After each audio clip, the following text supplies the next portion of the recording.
Animal pills. At this point, George suddenly had an extra good wheeze. Although the medicine cupboard in the house was forbidden ground, what about the medicines his father kept on the shelf in the shed next to the hen house? The animal medicines. What about those? Nobody had ever told him he mustn't touch them.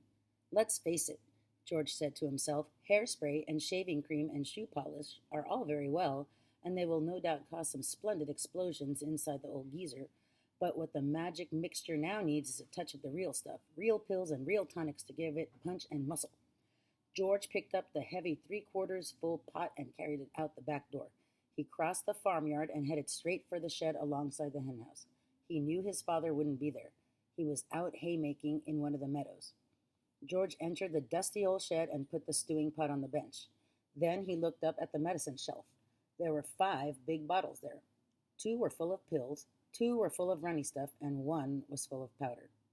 I'll use them all, George said. Grandma needs them. Boy, does she need them. The first bottle he took down contained an orange-colored powder. The label said, for chickens with foul pest, hen gripe, sore beaks, gammy legs, cockeritis, egg trouble, broodiness, or loss of feathers. Mix 1 spoonful with each bucket of feed. Well, George said aloud to himself as he tipped in the whole bottleful, the old bird won't be losing any feathers after she's had a dose of this. The next bottle he took down had about 500 gigantic purple pills in it. For horses with horse throats, it said on the label. The horse-throated horse should suck 1 pill twice a day. Grandma may not have a horse throat, George said, but she's certainly got a sharp tongue. Maybe they'll cure that instead. Into the pot went the 500 gigantic purple pills. Then there was a bottle of the thick yellowish liquid for cows, bulls, and bullocks, the label said. Will cure cowpox, cow mange, crumpled horns, bad breath in bulls, earache, toothache, headache, hoofache, tailhache, and sore udders. That grumpy old cow in the living room has every one of those rotten illnesses, George said. She'll need it all. With a slop and a gurgle, the yellow liquid splashed into the now nearly full stew pot. The next bottle contained a brilliant red liquid. Sheep dip, it said on the label, for sheep with sheep rot and for getting rid of ticks and fleas. Mix 1 spoonful in 1 gallon of water and slosh it over the sheep. Caution, do not make the mixture any stronger or the wool will fall out and the animal will be naked. By gum, said George, how I'd love to walk in and slosh it all over Grandma and watch the ticks and fleas go jumping off her. But I can't. I mustn't. So she'll have to drink it instead. He poured the bright red medicine into the pot. The last bottle on the shelf was full of pale green pills. Pig pills, the label announced, for pigs with pork prickles, tender trotters, bristle blight, and swine sickness. Give 1 pill per day. In severe cases, 2 pills may be given, but more than that will make the pig rock and roll. Just the stuff, said George, for that miserable old pig back there in the house. She'll need a very big dose. He tipped all the green pills, hundreds and hundreds of them, into the stewing pot. There was an old stick lying on the bench that had been used for stirring paint. George picked it up and started to stir his marvelous concoction. The mixture was as thick as cream.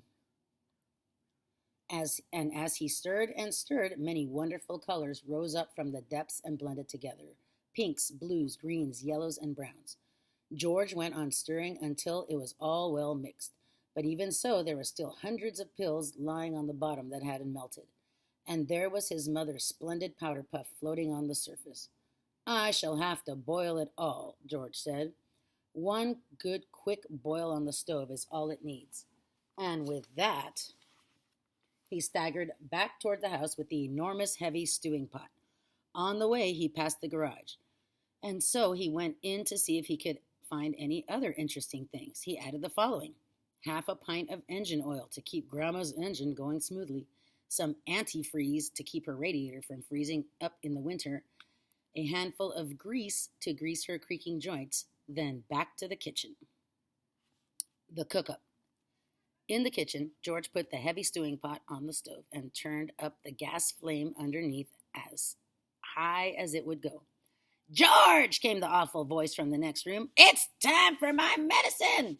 Not yet, Grandma, George called back. There's still 20 minutes before 11 o'clock. What mischief are you up to in there now? Granny screeched. I hear noises. George thought it was best not to answer this one. He found a long wooden spoon in a kitchen drawer and began stirring hard. The stuff in the pot got hotter and hotter. Soon the marvelous mixture began to froth and foam. A rich blue smoke, the color of peacocks, rose from the surface of the liquid, and a fiery, fearsome smell filled the kitchen.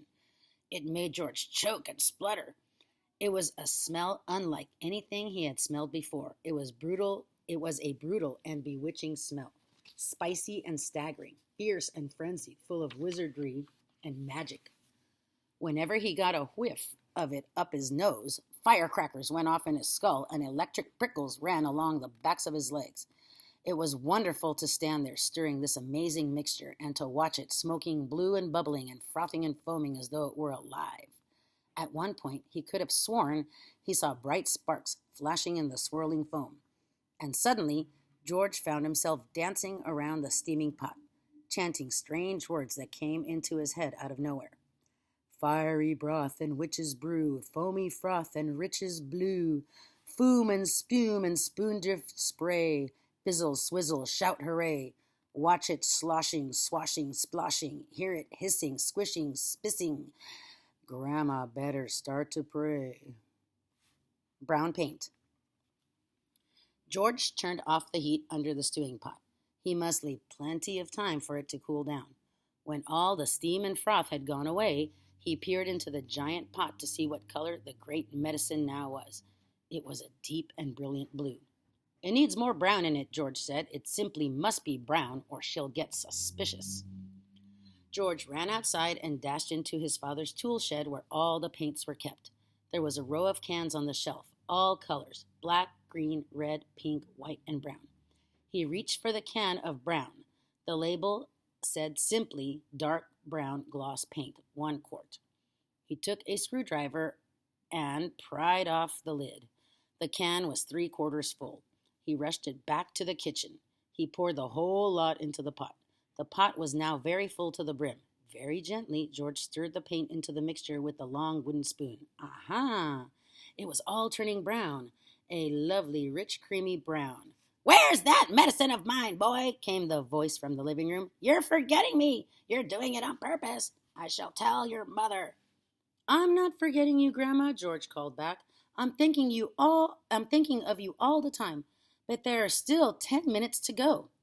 You're a nasty little maggot, the voice screeched back. You're a lazy and disobedient little worm, and you're growing too fast. George fetched the bottle of Grandma's real medicine from the sideboard. He took out the cork and tipped it all down the sink. He then filled the bottle with his own magic mixture by dipping a small jug into the pot and using it as a pourer. He replaced the cork. Had it cooled down enough yet? Not quite. He held the bottle under the cold tap for a couple of minutes. The label came off in the water, but that didn't matter.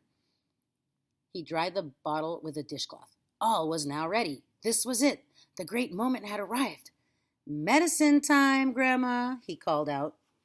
I should hope so, too, came the grumpy reply. The silver tablespoon in which the medicine was always given lay ready in the kitchen sideboard. George picked it up. Holding the spoon in one hand and the bottle in the other, he advanced into the living room. This is a good place for your group to stop and take notes about character traits for George and for Grandma. So stop right here before you go on to the next chapters and write down what kind of person is George from how he's trying to solve the problem, and what kind of person is the Grandma from how she behaves in these chapters. Write some notes.